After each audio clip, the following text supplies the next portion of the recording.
Hi, this is Jay. Welcome to Bright Ideas. Here are the 7 philosophies of education. Number 1 is Essentialism.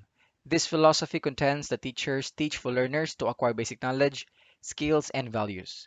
Teachers teach not to radically reshape society, but rather transmit the traditional moral values and intellectual knowledge that students need to become model citizens. The emphasis is on academic content for students to learn the basic skills or the fundamental R's: reading, writing, arithmetic, and right conduct, as these are essential to the acquisition of higher or moral complex skills needed in preparation for adult life. Number 2 is Progressivism.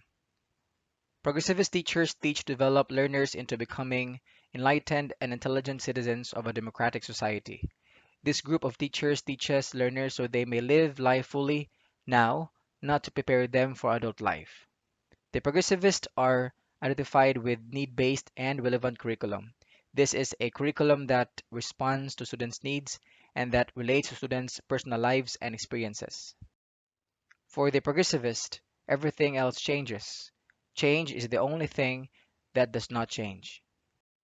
Instead of occupying themselves with teaching facts or bits of information that are true today but become obsolete tomorrow, they would rather focus their teaching on the skills or process in gathering and evaluating information and in problem solving. Number 3 is perennialism. We are all rational animals. Schools should therefore develop the students' rational and moral powers. According to Aristotle, if we neglect the students' reasoning skills, we deprive them of the ability to use their higher faculties to control their passions and appetites. The perennialist curriculum is a universal one on the view that all human beings possess the same essential nature.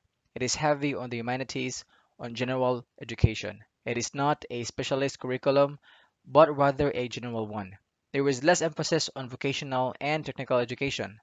Philosopher Mortimer Adler claims that great books of ancient and medieval as well as modern times are a repository of knowledge and wisdom, a tradition of culture which must initiate each generation.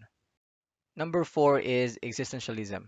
The main concern of the existentialist is to help students understand and appreciate themselves as unique individuals who accept complete responsibility for their thoughts, feelings, and actions.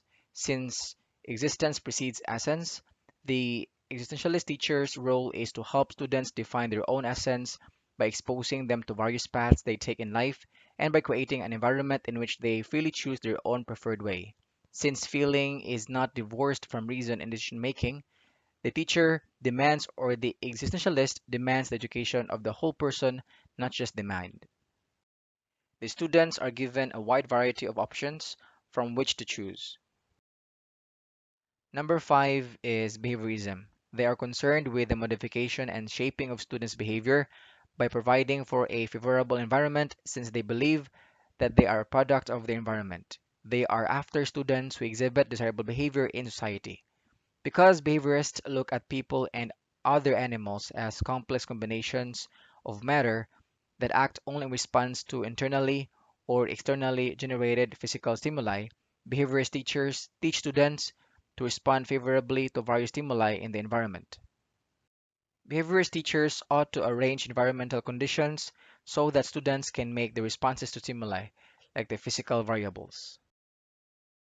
Number 6 is linguistic philosophy, to develop the communication skills of the learner because the ability to articulate, to voice out the meaning and values of things that one obtains from his experience of life and the world is the very essence of man. Learners should be taught to communicate clearly, how to send clear, concise messages, and how to receive and correctly understand messages sent.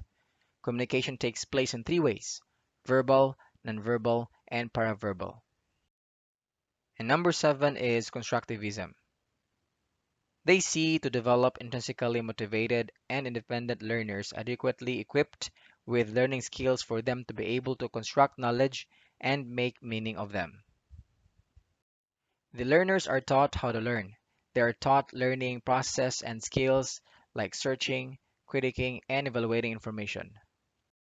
The teacher provides students with data or experiences that allow them to hypothesize, predict, manipulate objects, pose questions, research, investigate, imagine, and invent.